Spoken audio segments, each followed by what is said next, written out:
langsung on lagi. Bosen bikin super kartu. Waktunya super. Super. Meleknya jreng, yuk langsung on lagi. Super. Meleknya jreng, langsung on lagi. Bos dari data. Ini bukan TV, sahabat kita.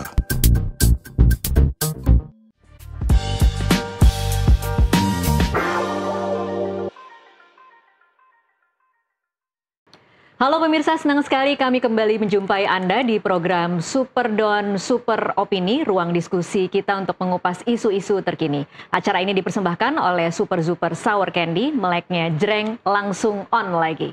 Saya Tasya Lutmila. Dan saya Don Bosco Sulamun. Iya, dan kali ini kita akan membahas soal kasus yang menguji batas antara kebebasan berpendapat dan juga pencemaran nama baik. Dalam demokrasi... Batas antara sabar dan tidak sabar. Benar, sabar dan tidak sabar. Lanjut. Oke.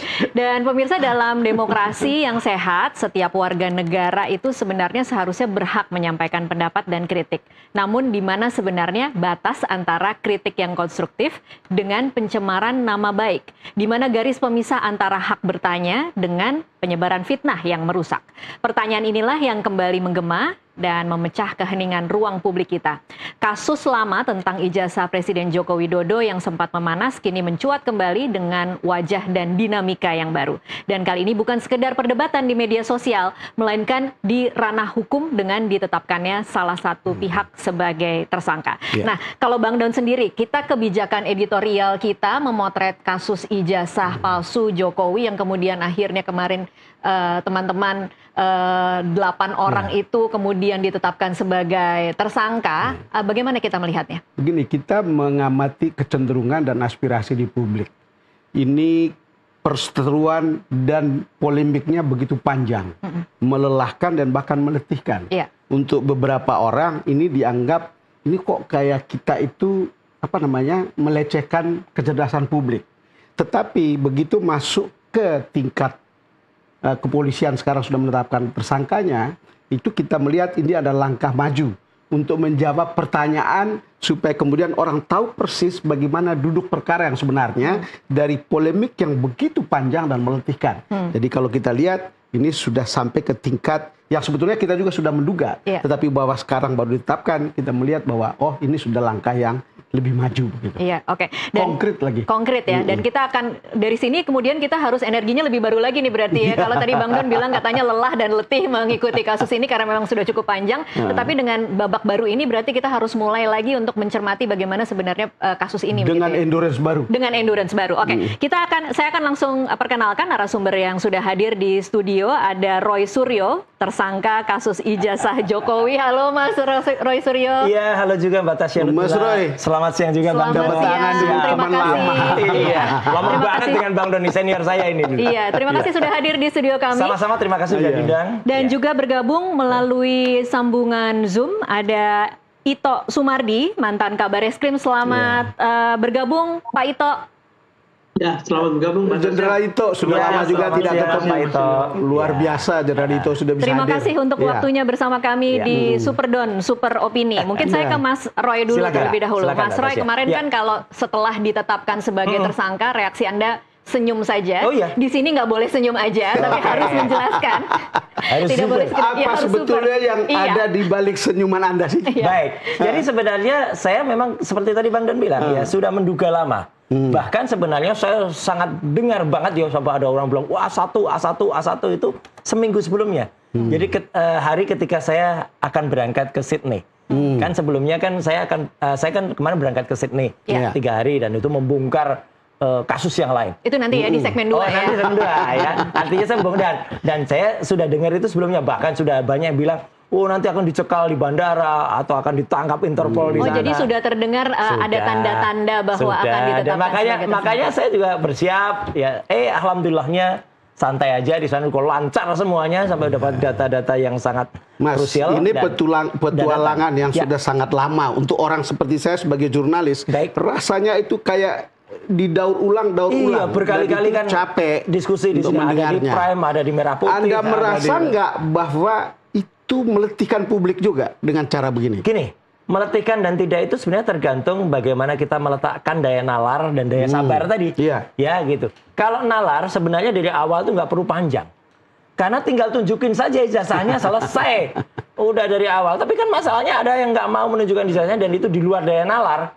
Orang sudah capek-capek sekolah. Mana deh? Tetapi kan boleh juga tunjuknya tunggu di pengadilan aja. Enggak, ya. Kalau dia itu orang pribadi, silahkan. Tapi ini masalahnya pejabat publik. Pejabat publik yang seharusnya itu sudah dibudan. Kenapa sampai harus kita paksa ya, dalam tanda kutip kita paksa, sampai harus saya mendapatkan, dengan teman-teman mendapatkan putusan dari KIP ya, Komisi Informasi Pusat untuk bisa dapat salinannya ya gitu yang tadinya disangkal. Oh itu salah tuh yang diupload Roy Suryo adalah salah. Bahkan kemarin Bang Don dan Mbak Tasya dan juga pemirsa di Zuber Don ini sampai pada Pak Kapolda Metro Jaya ya Pak Irjen Asep pun sampai saya heran. Kenapa bisa beliau itu dapat laporan, dapat taruna dari anak buahnya itu adalah sampai mengatakan kami itu mengedit. Iya. Kalau boleh saya kutip kata-katanya adalah melakukan edit serta manipulasi digital terhadap dokumen ijazah dengan metode analisis yang tidak ilmiah dan menyesatkan publik. Itulah yang lucu. Siapa yang mengedit? Tidak ada. Kalau mau disebut mengedit, justru orang pertama inilah yang namanya Dian Sandi Utama, kader PSI ini. Itu versi Mas Roy Suryo ya. Kalau Mas Roy memaknai kata-kata Kapolda kemarin, mengedit manipulasi digital, tidak dengan metode analisis yang ilmiah, ini sebenarnya yang mana sih sebenarnya? Jadi itu berusaha dikait-kaitkan supaya kami ini bertiga ya, kan ada ada dua klaster. Yang kena itu adalah dikenakan pasal 32 atau 35. Kebetulan saya adalah orang yang ikut merancang undang-undang ITE itu. Betapa ironisnya ya? Ya, pasalnya bukan untuk itu gitu loh. Jadi ini justru ada di FK, justru ada disinformasi gitu loh. Yang problemnya salah, gitu Mas Roy, kan begini ceritanya. Kita bicara soal ijazah ini asli atau palsu. Ya. Tetapi kemudian kan Anda dijerat pasal berlapis-lapis. Nggak apa-apa. Kan kira-kira begitu. Nggak apa-apa kalau memang itu begini, benar. Kalau Anda hanya fokus pada ini ijazah asli atau palsu, tapi kemudian lihat aparat itu melihat atau orang yang menjadi korban itu melihat ini Anda melakukan fitnah kemana-mana dan berkali-kali, kira-kira begitu kan? itu kan jadi berkepanjangan. Bang Don, itu hak dari orang yang melaporkan saya. Dalam hal ini adalah Joko Widodo. Kalau dia seperti senegarawannya seperti Yusuf Kalla, ya, yang ketika dihina oleh Sylvester Matutina, ya, yang waktu sampai dengan sekarang Sylvester sudah terpidana dan belum ditahan, ya, gitu melarikan diri. Nah, dia akan melaporkan saja dengan pasal 310 atau 311, clear, karena itu adalah ada hubungannya dengan Pak Jokowi. Karena itu saya hormati Bang Don kalau itu. Tapi ketika kemudian dicari-cari sampai kemudian saya, Bang Resmond, kemudian Dr. Tifa dikira mengedit, apakah analisis semacam ini? Analisis yang menggunakan software yang error level analysis ini dikatakan mereka nggak ada. Yang mereka satu justru sekali lagi Dian Sandi Utama yang dia ini kalau ini jelas masuk di pasal karena bunyi pasal itu adalah orang yang kemudian membuat dapat diaksesnya, membuat kemudian dipublikasikan. Saya tidak mempublikasikan, saya tidak mengakses. Sebelum ke Jenderal Ito, sebetulnya saya yang meragukan di dalam kesempatan interview di sini juga ketika bicara soal ini. Saya itu meragukan basis analisis Anda dan teman-teman itu adalah basis barang bukti yang sebetulnya tidak valid. Kira-kira gitulah. Jangan-jangan barang tidak valid kemudian itu dinyatakan sebagai bagian untuk mengatakan sesuatu yang bahwa ijazah Pak Jokowi itu palsu gitu. Tapi berdasarkan barang yang tidak valid. Bang Don, pernah lihat gambar ini nggak? Saya pernah lihat. Ya, ini valid apa nggak? Saya tidak bisa mengatakan valid atau tidak. Ini yang dipublikasikan oleh Mabes Polri pada gelar perkara. Jadi Mabes Polri mempublikasikan ini setelah kemudian kita menganalisis sebelumnya menganalisis punyanya Dian Sandi ini, ya. Kemudian Mabes Polri inilah yang kemudian kami analisis juga. Jadi artinya kalau yang punyanya Mabes Polri yang dipublikasikan itu kemudian kita analisis dengan 3 ijazah pembanding saja ini juga dikatakan tidak valid. Ya lucu kan? Kenapa saya harus tanya ini? Karena kebetulan dari polisi itu kan Polda itu kan bilang memfabrikasi sesuatu bukti. yang tidak apa. Dan sekarang yang aslinya mana? Oke, kita tunjukin itu. Nggak pernah kita ada. Oke, kita ke Pak Ito dulu sekarang Ya, untuk silakan. mendudukkan Monggo, Pak kasus Ito. ini. Pak Ito, Anda kalau mengamati proses kasus ini sampai kemudian akhirnya kemarin ditetapkan sebagai tersangka, ada 2 klaster, apa catatan penting Anda?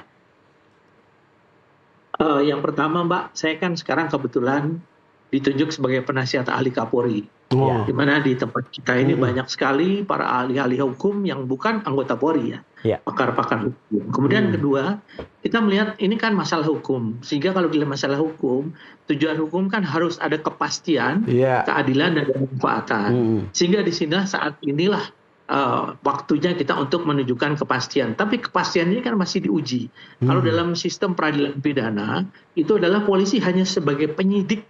Jadi tidak mungkin kalau ada orang bilang, polisi harus mengatakan bahwa objek daripada hukum ini itulah asli atau palsu. Nah, itu nanti akan dalam proses peradilan. Sebelum itu tentunya kita juga akan disaring di JPU. JPU juga akan lihat apakah kasus ini patut untuk diteruskan untuk menjadi satu proses atau kasus yang diajukan ke peradilan atau tidak. Jadi sebetulnya kewenangan polisi di sini juga sangat terbatas. Mengapa demikian lama? Saya diskusi dengan adik-adik. Polisi ini kan harus fungsional, harus presisi, kata Pak Kapolri. Sehingga mereka sangat hati-hati untuk menetapkan Mas Rosyo sebagai tersangka. Jadi mereka dulu mengumpulkan sekian banyak sehingga polisi menganggap bahwa sudah ditemukan 2 alat bukti yang cukup kuat, yang sah ya. Kemudian, tapi ini kan masih diuji lagi nanti. Kita sudah meningkatkan dari penyelidikan ke penyidikan, mengirimkan surat pemberitahuan dimulainya penyidikan kepada penuntut umum. Kalau penuntut umum mengatakan bahwa bukti yang disampaikan oleh Polri ini belum cukup, tentu penuntut umum tidak akan mau menerima berkas ini, tidak akan mungkin P21. Nah, kemudian kita kaitkan dengan masalah dugaannya atau sangkaannya. Tentunya di sini kan tadi ditanyakan oleh Mbak Tasya dan Bang Don ya, di mana sih kita melihat bagaimana untuk bisa menentukan bahwa batas-batas untuk menyampaikan satu pendapat di muka umum itu kan semuanya di negara hukum sudah ada aturannya. Nanti diuji di pengadilan. Kalau di pengadilan bisa mengatakan, kalau ini menjadi proses ya, menjadi kasus, pengadilan mengatakan bahwa ternyata Mas Roy Suryo semuanya benar. Nah, ini bolehlah kita bilang dikriminalisasi. Tapi kalau mulai dari awalnya kita di proses penyidikan namanya membuat terang satu perkara dikatakan kriminalisasi belum tepat karena kan belum ada kekuatan hukum yang tetap. Nah, jadi itu yang mungkin menurut saya pasal-pasal yang disampaikan kan tadi pagi juga saya dengar dari Pak Prof Hipnu ya, bahwa memang ada 2 namanya unsur objektif dan unsur subjektif untuk menahan seorang. Tidak perlu harus dapat ditahan. Hanya kalau unsur objektif mungkin kalau di pasal undang-undang ITE-nya bisa masuk karena di atas 5 tahun. Tapi unsur subjektif ada 3 yang mungkin Prof Hipnu kemarin agak kelewatan. Pertama adalah dikhawatirkan melarikan diri. Saya nggak yakin lah Mas Suryo melarikan diri ya dengan teman-teman. Yang kedua adalah bagaimana dia menghilangkan alat bukti. Alat buktinya kan sudah di kepolisian. Ada di mana-mana. Yang ketiga ini yang mengulangi perbuatannya. Kalau misalnya yang dituduhkan adalah mencemarkan nama baik dengan menggunakan media sosial, ini kan sudah masuk dalam status tersangka. Saya khawatir nanti di sini dianggap bahwa Mas Roy Suryo dengan teman-teman itu mengulangi perbuatannya sehingga ada unsur bagi penyidik untuk melakukan mengamankan.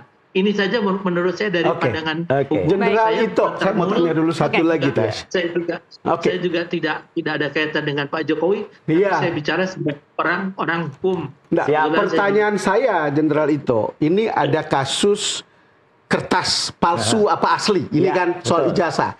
Tapi di sisi lain ada fitnah, kira-kira begitu kan? Ada fitnah, ada pelanggaran undang-undang ITE. Ini 2 hal yang bisa dipisah atau harus menyatu begitu misalnya? Kalau dilihat di sini kan ada satu sebab, ada akibat ya Bang. Karena sebabnya itu karena dia dianggap mencemarkan nama baik dan memfitnah melalui media sosial. Otomatis yang dikenakan adalah undang-undang ITE, tapi tidak terkait dengan masalah pokoknya. Tidak terkait dengan masalah pokok bisa? Ya, Ya, saya kira itu kan masalah ijazah palsu mungkin. Ya. Kan orang katakan tadi betul sekali yang dibilang Bang Don, yang menentukan ijazah itu asli atau palsu itu siapa? Tentunya kalau misalnya pabrik mengeluarkan produknya dianggap palsu. Ya. Itu yang kita persalah. Siapa? Kan pabriknya ya. Ya. Nah, sekarang UGM harusnya UGM menuntut ya. Ya. Tapi kemudian sini misalnya Mas Suryo masih mempunyai hak dengan ditetapkan sebagai tersangka. Ya, saya kira Mas Suryo punya hak yaitu dia mengajukan pra peradilan. Kalau di dalam pra peradilan itu kan menyangkut masalah formal, bukan masalah materi. Ternyata Mas Suryo dikatakan bahwa tidak cukup unsur dikatakan bahwa Mas Suryo CS adalah sebagai tersangka, yaitu bisa boleh dikatakan kriminalisasi atau apa silakan. Nanti dalam pra peradilan inilah yang mungkin akan menentukan apakah argumentasi hukum atau bukti-bukti yang dikumpulkan oleh kepolisian ini sudah memenuhi syarat untuk diajukan dalam satu proses pidana atau tidak. Nah, saya kira itu yang mungkin Oke, Jenderal. Baik, Pak Ito, tapi kalau ketika Anda tadi mencermati bagaimana peran polisi ingin membuat terang satu kasus, saya ingin pendapat Anda tentang bagaimana kalau kita memotret kasus ini sejak awal. Ada laporan yang masuk ke Bareskrim, ada laporan yang masuk ke Polda, dan kita sebagai publik dan media mengamati bagaimana ketidaksinkronan antara laporan yang masuk ke Bareskrim dan Polda. Menurut Anda, bagaimana seharusnya kemudian kita memaknai laporan yang satu dibilang ijazahnya sudah dinyatakan asli, tetapi kemudian di Polda ini dijadikan tersangka. Seperti apa, Pak Ito? Gini Mbak, ini sederhana sekali pemikirannya. Ya. Polda tidak akan mungkin bisa memproses karena yang jadi objeknya adalah ijazah palsu. Ya. Nah, kemudian di Bareskrim dilaporkan ada namanya ijazah palsu. Menurut keterangan, saya tidak tahu karena waktu itu juga saya kan tidak lihat sendiri. Pak Jokowi datang diperiksa menunjukkan ijazahnya. Kemudian dilakukan uji laboratorium. Ya, uji laboratorium ini punya konsekuensi hukum kalau sampai dengan itu dilakukan manipulasi. Dinyatakan bahwa ijazah itu ternyata identik dan otentik. Hanya dua yang dikatakan tidak bisa mengatakan ijazah asli atau kemudian dipanggillah namanya dari UGM. Dia menceritakan, dilihat segala macam proses, nah sehingga dari sana penyelidik menyatakan bahwa ijazah ini adalah identik dan otentik ya, dalam arti kata memang kalau mengatakan nanti palsu atau ini di pengadilan. Setelah itu barulah di Polda itu bisa masuk, bisa diproses. Kalau namanya waktu itu di Bareskrim dinyatakan bahwa ijazahnya tidak identik, tidak otentik, ya, maka tentunya Polda tidak bisa meneruskan, sehingga kadang-kadang orang berpikir tidak bisa dua kasus yang dilaporkan yang saling berkaitan. Ini kemudian dianggap bahwa Polda tidak melakukan. Polda menunggu setelah ada dari Bareskrim, maka itu dijadikanlah salah satu alat bukti ya, salah satu alat bukti yang nanti akan diuji di pengadilan. Kalau dikatakan Mas Suryo yang contohnya itu beliau palsu, itu 100% karena yang pakai Mas Suryo kan dari screenshot.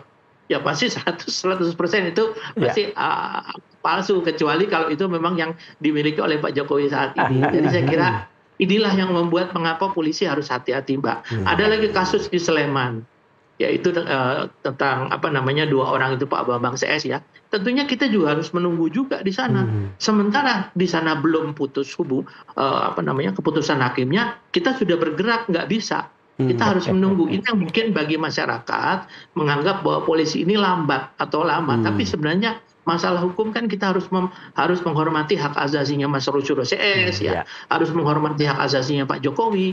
Tentunya polisi juga tidak ingin di sini dianggap memihak ya. Nah, sekarang dengan adanya criminal justice system di mana polisi hanya sebagai penyidik, maka tentunya kita menunggu secara penuntut umum. Kalau nanti dianggap penuntut umum sudah mencukupi unsur pidananya, nah nanti gantian, jangan polisi lagi yang diobok-obok. Diobok-obok kayak gantian nanti. Setelah itu kalau sampai ke pengadilan, ayo kita uji di pengadilan. Mana yang benar, mana yang salah. Saya kira itu sederhana. Saya mau tanya Mas Roy, satu kali lagi. Satu sebelum kita break. Ini yang Anda bawa ini menurut saya ini itu juga saja dari beberapa waktu ini gitu. Enggak juga. Ada yang baru? Ada. Termasuk yang kami dapatkan terakhir dari KPU. Ya, dan ternyata yang dari KPU itu sama dengan yang kami teliti secara proporsional, secara dimensi. Artinya apa? Yang kami teliti kemudian saya lakukan ini, misalnya teknik namanya luminance gradient.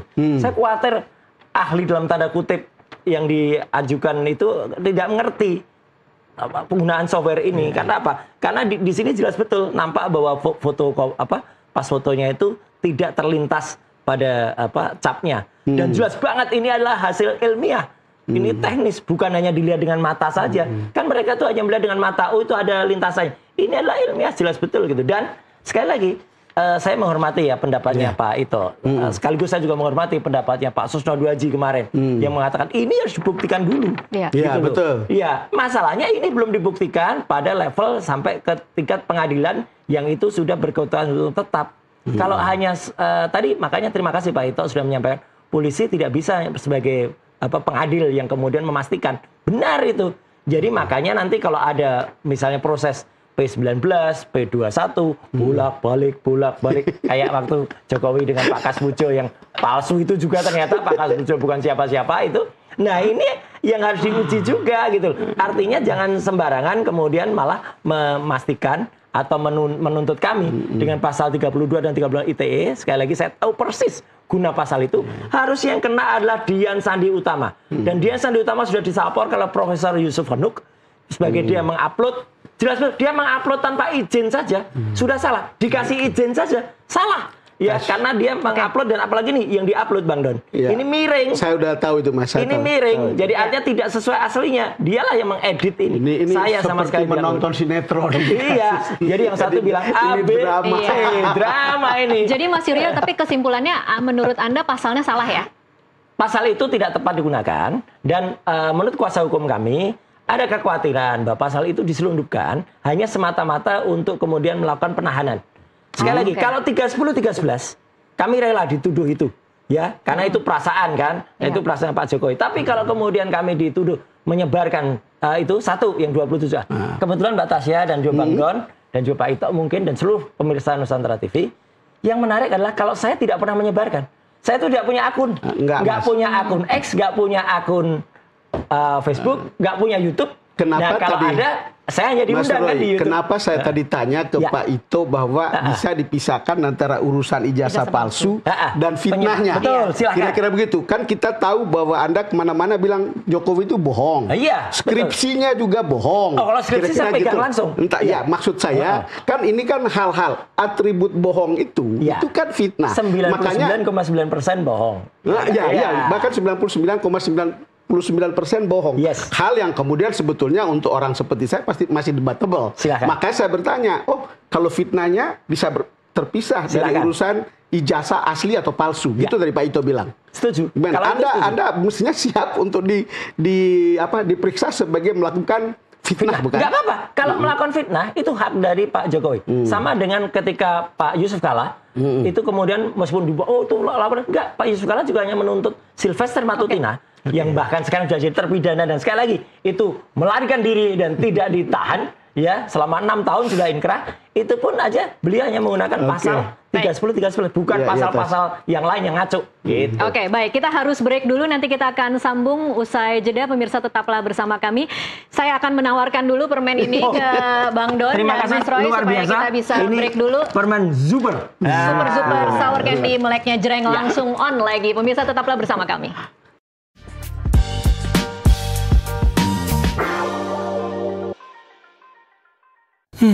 Bosen bikin super kartu. Dibelai angin pula. Waktunya Super. Super mulai ngejreng, asamnya wow, super shocking, manis di ending. Yuk, langsung on lagi.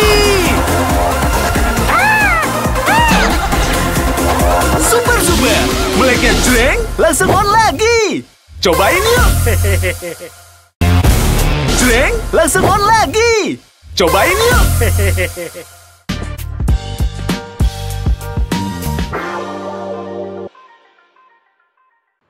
Pemirsa, terima kasih Anda masih terus menyaksikan Super Don Super Opini. Acara ini dipersembahkan oleh Super Sour Candy, meleknya jreng langsung on lagi. Saya akan langsung kembali lagi ke Pak Ito. Pak Ito, dari sisi hukum, kalau Anda melihatnya seberapa kuat sebenarnya kasus ini dibawa ke pengadilan? Jadi apa saja kira-kira yang harus dibuktikan untuk kemudian bisa menjerat orang-orang yang sudah ditersangkakan saat ini? Ya, baik Mbak. Sekarang kita lihat dari penanganan di Mabes Polri. Itu kan Pak Jokowi dituduh memalsukan ijazah. Dibuktikan dulu melalui proses penyelidikan. Ternyata di proses penyelidikan, kemudian melalui satu namanya scientific crime investigation, yaitu melalui proses forensik, maka di sana diputuskan bahwa atau ditemukan fakta bahwa ijazah tersebut adalah otentik dan identik. Identik, Itu tentu dengan identik bahasanya Identik, apa itu? bukan otentik. Ya, otentik dan identik Pak. Jadi bukan identik saja. Otentik itu adalah kertasnya memang asli, tintanya asli. Identik itu dengan ijazah-ijazah yang dikeluarkan kepada teman-teman beliau pada saat kuliah. Jadi itu harus diinikan dulu identik dan otentik. Dari sana dihentikanlah penyelidikan tersebut, sehingga karena dihentikan penyelidikan maka unsur ya, menurut undang-undang ya, unsur memfitnah kemudian mencemarkan nama baik itu masuk, sehingga ini ditanganilah di Polda. Kemudian karena memang betul kata Mas Roy Suryo tidak menyebarkan, tetapi karena Mas Suryo memberikan di medsos, kemudian medsos menyebarkan kemana-mana, orang ini Saya kan tidak merasa, punya koreksi Pak, saya nggak punya medsos. betul. Saya nggak punya akun. Mas Suryo itu nggak punya sama sekali, tapi orang kan menyebarkan apa yang disampaikan oleh Orang lain yang kena. Nah, apakah ini nanti masuk ke dalam undang-undang ITE yang Mas Suryo juga membuat? Nah, nanti diujilah di sana di pengadilan. Kalau perkara ini bisa maju ke pengadilan. Kan perkara ini masih di kepolisian kan. Kita tunggu nanti. Kalau di kejaksaan bisa menerima, berarti kejaksaan menganggap bahwa unsur-unsur pidana 2 alat bukti sesuai dengan pasal 184 ayat 1 itu adalah memenuhi unsur atau cukup kuat, maka tentunya akan disiapkan untuk rencana penuntutan untuk diajukan ke proses peradilan. Ini masih panjang nih. Belum lagi kalau Mas Roy dengan teman-teman mengajukan gugatan pra-peradilan terhadap status tersangka ya.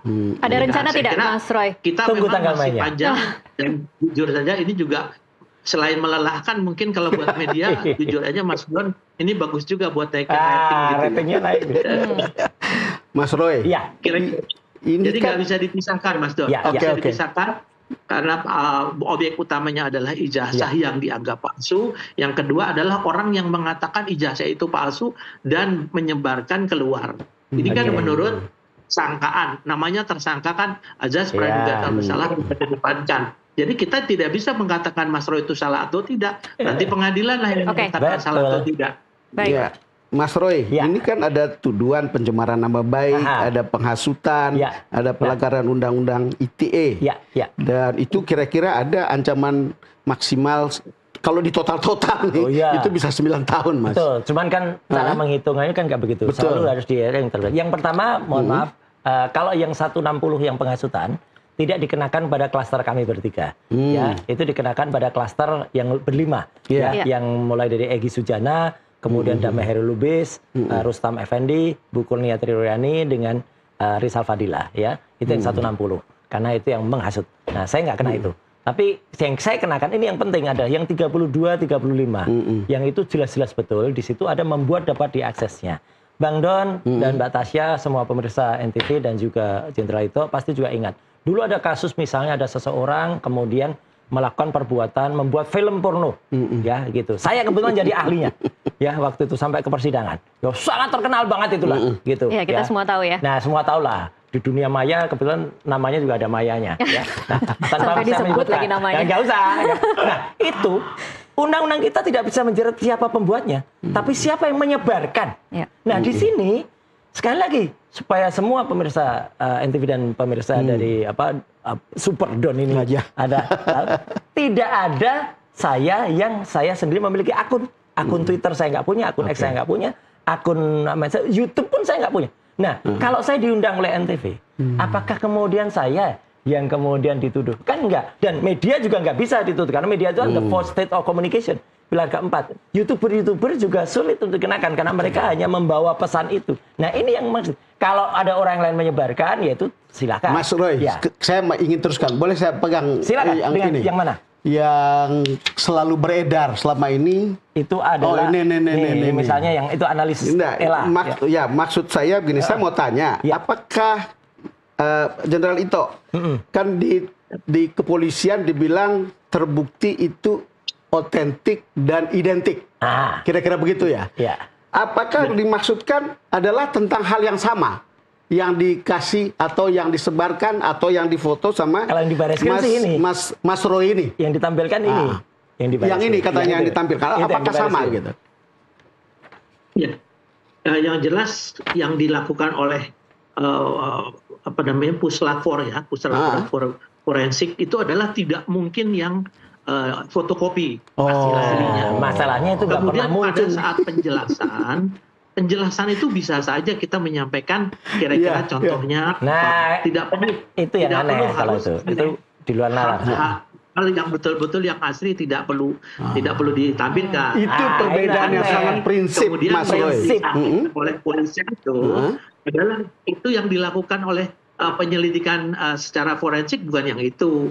Apalagi waktu itu Aneh ada kalau itu. saksi antara lain beberapa dari Ya. penasihat ahli kita. Ya. Saya kira kepolisian juga ini Mohon akan maaf, Jenderal Ito. mempertahankan Termasuk juga, ya. Biar kita dengar Jenderal Ito dulu. Lanjut. Mayo, silakan, Jenderal.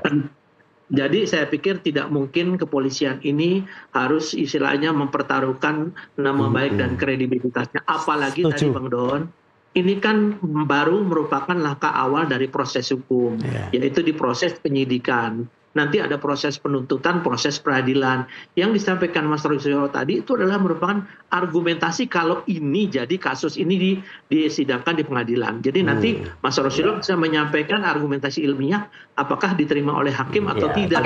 Oke, sebentar. Sebelum ke Mas Roy, saya mau Pak Ito, mohon maaf Pak Ito, saya harus bertanya di sini. Ini kan kita mengikuti kasus ini 7 bulan ya Pak Ito, naik turun dan memang lelah ya, jujur saja memang lelah. Pak Ito, tapi bagaimana meyakinkan publik bahwa polisi tidak punya kepentingan apapun dalam kasus ini? Saya kira tidak mudah ya Mbak ya, karena begini, kan kalau kita bicara seolah-olah kita memihak dan lain sebagainya, karena kan opini itu akan bisa mengalahkan fakta.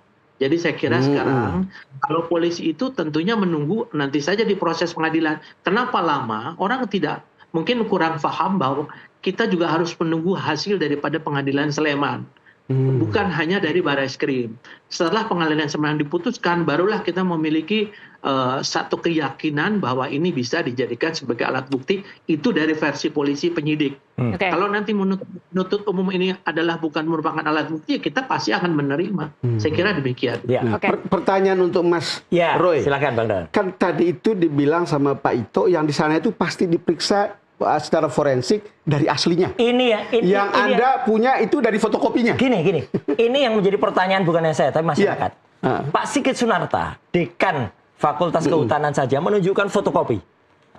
Rektor UGM, Ova Amila tidak menunjukkan apa-apa. Kemudian ketika dituliskan Barreskrim Mabes Polri pada saat gelar perkara tanggal 22 Mei, itu yang fotokopi ini. Dan tidak pernah ada yang ditunjukkan asli.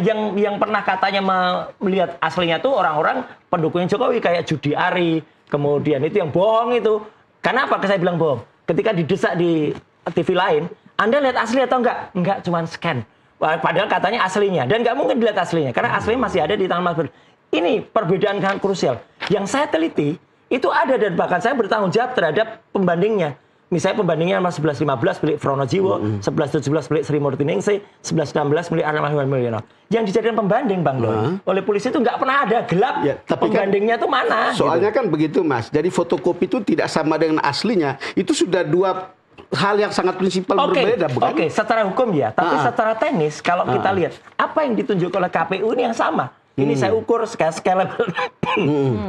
Sama persis dengan yang diupload oleh Dian Sandi. Jadi artinya, kalau kami dipersalahkan, ya karena kami menganalisis yang salah, yang melakukan editing itu siapa? Nggak ada editing. Jadi ini, kita sebenarnya sudah mendengar penjelasan ini berkali-kali. Baru lagi, yang baru itu tuduhan dari Pak Kapolda yang mengatakan kami melakukan editing. Iya, itu baru. Kalau itu tidak editing, kami tidak dituduh melakukan editing saja, no problem.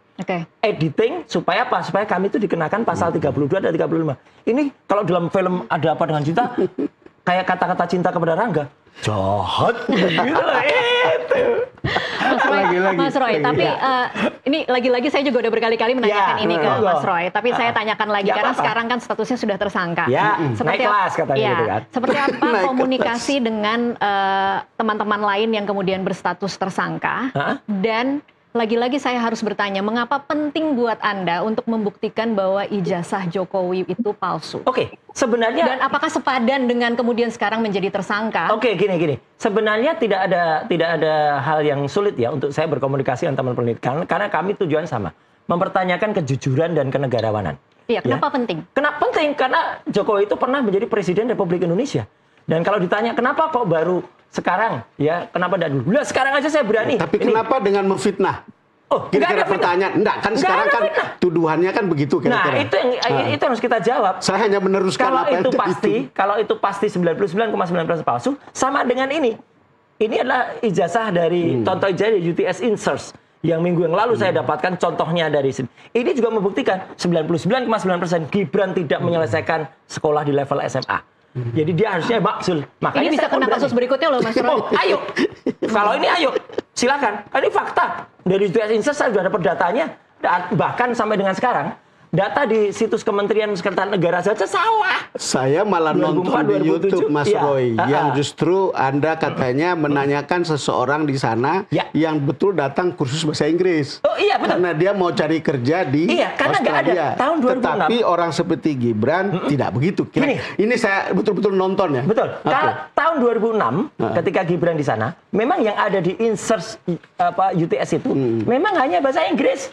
Jadi makanya ini kita pertanyakan kenapa bisa Kementerian Pendidikan Dasar Menengah menerbitkan grade 12.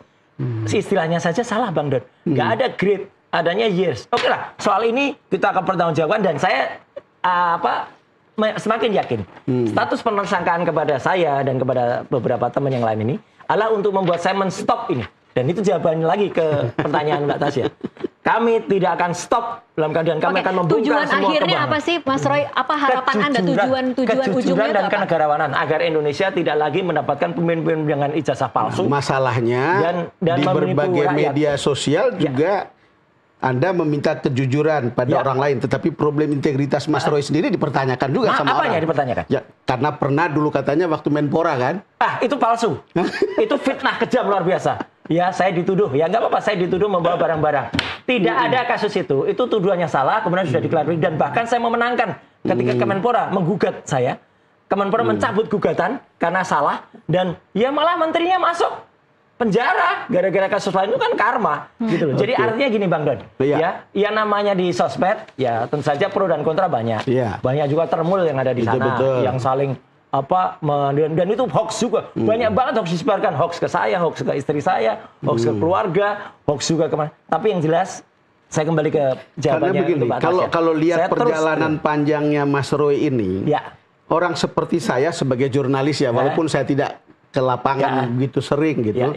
Tapi selalu ada pertanyaan, endurance yang begitu kuat. Apakah Anda jalan sendirian atau someone else di belakang gitu? Nothing behind. Jadi bahkan saya pertanyaan, kemarin ke Australia, terus gimana itu? Siapa yang bayarin? Emang saya nggak kuat bayar tiket sendiri ke Australia. Dan alhamdulillah di sana juga minta untuk stay di rumah para anggota dari FDI Forum Diaspora Indonesia. Ya saya santai aja. Ada bisa mengirit hotel, ya saya santai. Tapi sekali lagi Bang Don, Bang Don kan juga tahu saya mulai dari zaman zaman kuda masih makan besi dulu, ya kan gitu, ibaratnya gitu. Ya dari dulu ya kayak gini. Nggak ada yang berubah dari saya. Kalau A saya katakan A, kalau B saya katakan B. Bang Don, dulu saya pun dengan berani mengatakan itu rekaman suara Presiden Habibie dan Pak Andi Galip waktu itu. Saya ikut di kasus itu. Iya kan, ketika masih di TV lama waktu itu. Dan gua itu foto dari almarhum mantan presiden kita yang dengan seorang wanita. Saya pun mengatakan kalau iya katakan iya, kalau enggak katakan tidak. Jenderal Tito, ini pertanyaan soal kredibilitas polisi dalam mengusut kasus ini. Monggo kalau itu. Kan itu kan selalu akan ada pertanyaan. Nanti kalau benar-benar kejadian bahwa ini dibuktikan melalui proses penyelidikan yang valid, tapi orang mengatakan enggak, itu polisi ada di bawah tekanan. Yang beginian gimana caranya untuk kemudian ketika itu misalnya dalam proses lebih lanjut itu adalah misalnya akhirnya terhukumlah teman-teman yang menjadi tersangka ini. Tapi kan masih tertinggal soal kepercayaan terhadap polisi, Jenderal Dito. Ya, ya baik Bang Don. Saya kira gini, saya juga ingin meluruskan bahwa kan polisi profesional itu kan harus berdasarkan kepada norma yang berlaku. Perkap misalnya, perkap untuk penanganan satu perkara. Di dalam satu perkara itu ada barang-barang bukti atau alat bukti yang sifatnya khusus dan yang umum. Biasanya yang umum seperti narkoba dan lain sebagainya itu bisa, atau alat yang digunakan itu bisa disampaikan melalui media. Tapi ada yang khusus seperti misalnya ijazah. Ijazah itu kan adalah hak milik seseorang yang kita tidak bisa mempublikasikan dan akan memiliki konsekuensi hukum bagi polisi, bagi penyidik. Sehingga nanti pada saat diproses pengadilan, bagi orang yang saat ini dijadikan sebagai objek ya untuk kasus ini, yaitu pemilik ijazah Pak Jokowi, itu wajib tidak bisa melanggar hukum. Kalau hakim sudah mengatakan tunjukkan ijazah asli, beliau pasti harus menunjukkan. Kalau polisi tidak bisa, karena itu kan merupakan alat-alat bukti yang sifatnya khusus, yang memiliki satu privilege bagi seseorang. Tapi ini kan kadang-kadang orang tidak memahami, dan bahkan mungkin ada kata-kata kalau ditunjukkan udah selesai. Saya nggak yakin tuh kalau namanya Pak Jokowi ini loh ijazah saya asli, pasti orang bilang kan sini saya akan melakukan penelitian sendiri. Sama di sidang pun begitu. Iya. Emangnya lu siapa gitu kan? Nah, karena kan bukan lembaga hukum. Nah, saya kira mungkin kita juga, masyarakat juga kadang-kadang terbuai dengan opini dan lain sebagainya. Tetapi di sini polisi memang konsekuensinya kalau memang mau dihujat silakan. Tapi kita tetap profesional. Apa langkah-langkah yang harus kita lakukan, kita tetap lakukan sesuai dengan koridor hukum yang berlaku. Karena apa, Bang Don? Ini akan ada konsekuensi hukum bagi anggota yang saat ini menyidik. Mereka harus betul-betul hati-hati ya, sehingga saya kira mungkin disinilah profesionalisme polisi dipertaruhkan ya, dan harga diri polisi. Kalau sampai nanti dianggap menurut katakanlah pra peradilan kita salah, ya itu kita harus terima bahwa kita belum profesional. Nah, sekarang kan sedang ramai masalah reformasi dan lain sebagainya.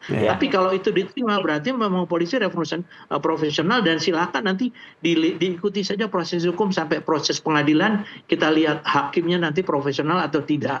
Nah, saya kira mungkin apa yang disampaikan Mas Rosyo dengan segala argumentasi ilmiahnya ini bisa disampaikan kalau dengan catatan kasus perkara ini bisa menjadi perkara yang diajukan di pengadilan. Itu simpel aja, Bang Don. Setuju. Ya, simpel memang, Tas.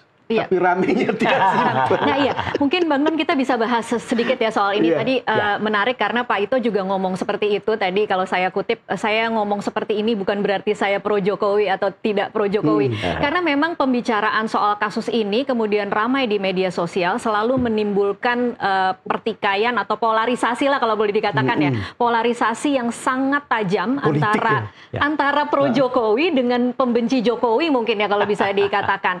Nah Pak Ito mungkin antara pro Jokowi dan yang punya akal waras.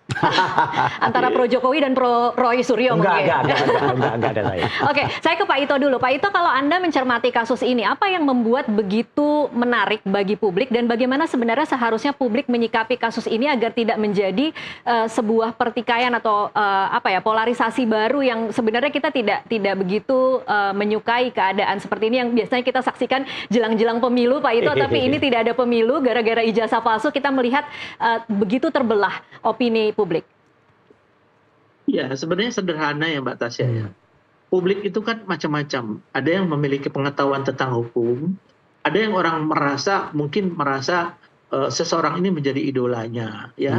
Kemudian dengan kemampuan komunikasi dan lain sebagainya. Tapi kita bicara masalah hukum. Nah, sekarang tentunya kita serahkan kepada publik.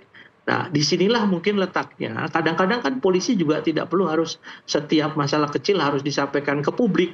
Nah, paling-paling ya jadi juru bicara ya saya atau Pak Susno atau Pak Arianto dengan mungkin atau Pak Ugro dengan berbagai perbedaan argumentasi. Kalau saya orang hukum, saya S1, S2, S3 hukum ya. Saya juga mantan Kabar Reskrim. Jadi saya kira mungkin ada pengalaman juga dari seseorang dan pengetahuan yang dia akan firm ya terhadap pendapatnya meskipun di publik tidak populer. Saya tidak butuh misalnya saya bicara sekarang publik menyampaikan saya hebat atau bahkan sebaliknya dianggap saya termul dan lain sebagainya, yang saya lebih senang menjadi Roy aja, jadi mungkin lebih enak gitu. Karena mantan dubes luar biasa beliau ini juga ya toh. Jadi saya kira itu Pak, yang sederhana. Publik itu pasti akan memiliki opini sendiri sesuai dengan pengetahuan yang dimiliki ataupun dengan mungkin bagaimana kita bisa menangkap pesan yang disampaikan seseorang ini benar atau tidak, itu terserah publik. Tapi di sini polisi tetap harus profesional dan kita buktikan nanti dalam proses hukum ini sampai selesai. Demikian Pak. Oke, Mas Roy mungkin mau menambahkan sebelum kita break. Ya, sebelum break menarik tadi yang disampaikan Pak Ito ya. Jadi bahwa kita harus bicara objektif. Betul. Ya, saya menghargai pendapat Pak Ito. Secara pribadi saya bersahabat sangat baik dengan beliau ya, ketika beliau dubes juga ketika Kabar Reskrim kita saling membantu waktu. Tapi inilah makanya ketika kemudian ada pendapat di masyarakat tentang dokumen yang disebut milik ijazah Jokowi ini adalah dokumen publik, ya kita menggunakan Universal Declaration of Human Rights, menggunakan Undang-Undang Dasar 45 pasal 28F, bahkan menggunakan Undang-Undang Keterbukaan Informasi Publik. Jadi ini sebenarnya adalah dokumen publik yang harus diketahui oleh masyarakat, dan kami analisis ini sekali lagi tidak ada mengedit. Ini mungkin yang perlu menjadi catatan betul ya. Untuk insya Allah kalau nanti Pak Ito juga bisa menyampaikan kepada Pak Kapolri, menyampaikan juga kepada Pak Kapolda, jangan malah melakukan spin, menuduh saya melakukan editing. 0,09% pun nggak ada editing itu sama sekali. Ya, tidak ada editing dan tidak ada saya menyebarluaskan. Yang saya lakukan adalah meneliti. Perkara sampelnya adalah kemudian itu diakui sampelnya tidak tepat. Ya, ini sampel yang diupload oleh Dian Sandi, yang diakui oleh Jokowi ini adalah milik dia. Dan setelah milik Mabes Polri itu dikeluarkan, yang fotokopi ini, saya kemudian juga menganalisis ini. Dan yang saya bandingkan adalah justru ijazah-ijazah asli yang lain. Sama dengan yang jadi artinya tidak ada editing sama sekali. Ya, artinya kalau kata orang Jawa Bang Don, sekuku ireng pun nggak ada editing itu. Bukan Mas, iya. Kita kenal Jokowi, dia mengaku bahwa itu punya dia, tapi belum tentu, kan bisa berbeda. Makanya. Gitu. Kan politisi juga beliau kan. Makanya, sen kanan belok kiri. Saya selalu pikir, iya kan? itu loh yang selalu saya pikir. Ini menjadi visualisasinya akan sangat menarik, Tas. Ketika sampai di ruang pengadilan, Mas Roy tunjukin yang begini yang notabene belum tentu benar, sementara yang sana itu berbeda sekali. Betul. Makanya yang dari KPU ini kalau sampai Jokowi berbeda dengan dari KPU, justru dia yang salah. Karena inilah yang digunakan pada saat pil kota ya, pemilihan kota ketika 2005, 2010, Pilgub 2012 dan Pilpres 2014, 2019. Jadi dalam bayangan Mas Roy agak terkunci ya posisi Jokowi. Harusnya begitu. Dan saya mohon maaf Mbak Tasya, mohon maaf juga Bang Don dan juga Jenderal Ito dan Jumbo. Saya tidak yakin nanti ketika di pengadilan ditunjukkan, dia akan menunjukkan dan kemudian bisa pasti ditutup gini, kemudian hanya tunjukkan ke hakim. Lah ya itu nggak bisa dinilai. Kan nggak boleh. Kan lawyer bisa bantah-bantahan di situ, Mas. Makanya itu kan hanya lawyer. Kalau di situ misalnya kemudian sama tersangka gitu misalnya. Kalau kemudian di situ boleh dihadirkan mesin scanner, kemudian ahli-ahli yang ada laboratorium di situ, tapi kan itu nggak mungkin ada di sidang. Kita tahu pastilah. Jadi janji untuk menampilkan di sidang itu menurut Anda sudah pesimis ya? Oh, bukan pesimis. Saya meyakin pasti. Bang Don aja udah kenal sifatnya Jokowi kan? Sen kiri belok kanan. Ya kan, sen kiri belok. Karena Anda menyebut soal bahwa ini yang diakui sebagai ijazah. Tapi kan bisa aja, oh iya benar itu ijazah. Belum tentu. Bisa juga nanti pada sidang Mbak Tasya. Pak Jokowi sudah bawa ijazah belum? Sudah, tapi belum. Itu kayak gitu kan. Oke, baik. Kita harus break dulu. Nanti kita lanjutkan di segmen terakhir. Pemirsa tetaplah bersama Super Don Super Opini. Acara ini dipersembahkan oleh Super Sour Candy, meleknya jreng. Langsung on lagi. Kami akan kembali sesaat lagi. Ini Mas Roy.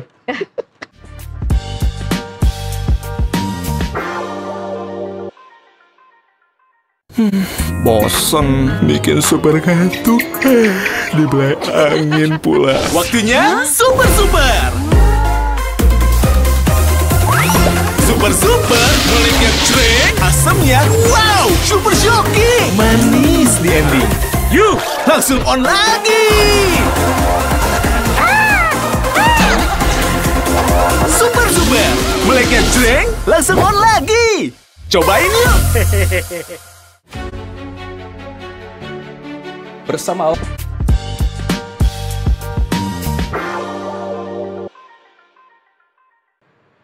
Pemirsa, terima kasih Anda masih terus menyaksikan Super Don Super Opini. Acara ini dipersembahkan oleh Super Super Sour Candy, meleknya jreng langsung on lagi. Ini adalah segmen terakhir dalam perbincangan kita kali ini. Saya mungkin ke Pak Ito lagi. Pak Ito, ini waktunya hanya sedikit. Mungkin saya ingin tahu gambaran Anda kalau tadi Mas Roy sudah membayangkan bagaimana nanti akan masuk ke persidangan hanya diperlihatkan seperti itu. Kalau Anda sendiri membayangkannya nanti akan seperti apa di pengadilan? Atau bagaimana sebenarnya seharusnya kasus ini berakhir dengan elegan, Pak Ito? Menurut saya, proses hukum ini adalah masih belum lengkap karena belum sampai ke persidangan. Jadi masih banyak ada hal-hal yang tentunya harus dilalui, yaitu proses untuk pemeriksaan di penuntut umum JPU. Setelah itu masih ada lagi mungkin sebelumnya bisa ada kesempatan Mas Roy Suryo CS untuk mengajukan pra-peradilan. Nah, kalau ini sudah nanti bisa semua ada satu keputusan hukum yang memiliki kekuatan tetap, karena pra-peradilan kan demikian. Barulah kita nanti bicara ke depannya mau apa kasus ini. Mungkin kalau menurut saya kasus ini saat ini kita jangan terlalu fokus kepada di proses penyidikan, seolah-olah penyidik melakukan manipulasi dan sebagainya, kriminalisasi. Jangan dulu deh, kalau kriminalisasi itu kan berarti orang itu sudah ditetapkan salah atau tidak. Polisi tidak punya hak untuk menyatakan seseorang itu salah atau tidak.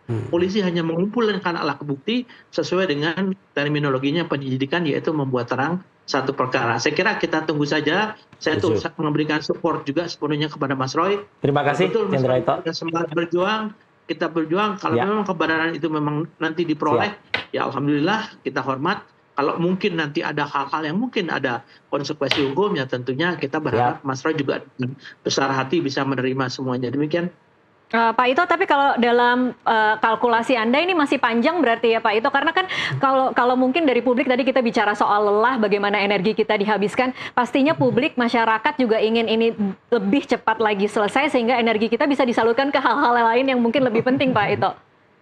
Iya, sebetulnya kalau bicara masalah ini kan kita tidak bisa menggantungkan kepada publik ya Mbak, ya kan proses hukum juga ini menyangkut masalah asasi seseorang ya, masalah kebebasan seseorang, dan ini tentunya juga tidak bisa kita tergantung apakah lama atau tidak, publik bosan atau tidak. Saya kira nggak bisa kita buat sebagai ukuran untuk menentukan satu proses hukum. Saya kira itu pendapat saya, Mbak.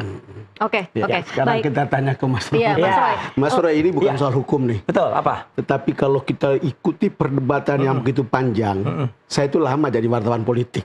Jadi saya bisa sangat tahu pasti, Bang. Bagaimana perang opini itu bisa menciptakan persepsi di publik. Setuju. Persepsi tentang misalnya dari pihak Anda, oh Jokowi bohong. Tetapi dari segi Pak Jokowi dan kawan-kawan dia bilang, oh enggak, itu Roy dan kawan-kawan yang fitnah. Fitnah. Kan kira-kira begitu. Ini kan cerita bagaimana perang persepsi dan untuk mencapai tujuan politik tertentu gitu.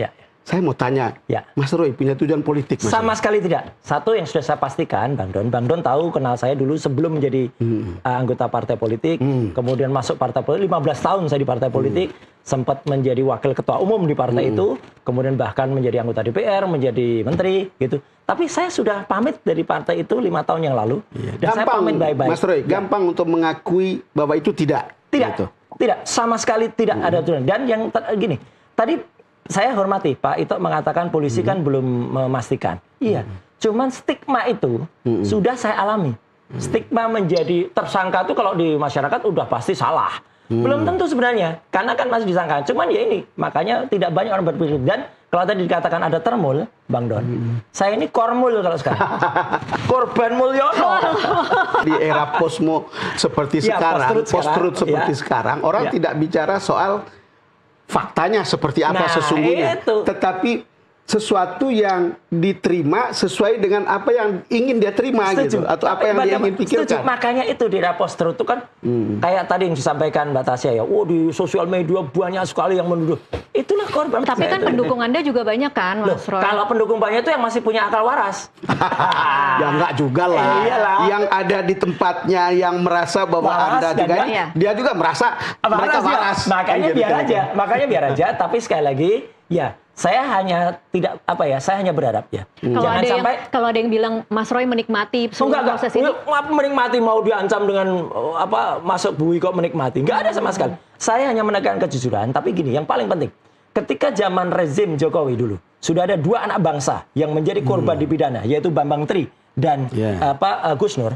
Nanti sudah jalan di polisi, kemudian sudah ada putusan pengadilan, kegaduhan tidak akan pernah berhenti. Lah kalau kegaduhan tidak pernah berhenti, itu soal lain. Itu soal lain ya. Tapi yang jelas ini kita hanya ingin menegakkan kejujuran. Seperti tidak ada habis-habisnya ya.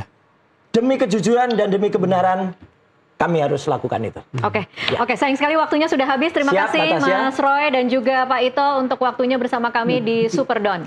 Makasih, Jenderal Ito. Makasih, Pak Ito. Salam hormat. Ya, pemirsa, dengan demikian berakhir sudah jumpa kita dalam Superdon Super Opini. Saya Tasya Lutmila. Dan saya Don Bosco Selamat. Mengucapkan terima kasih atas perhatian Anda. Sampai jumpa. Jangan lupa acara ini dipersembahkan oleh Super Sour Candy, meleknya jreng langsung on lagi.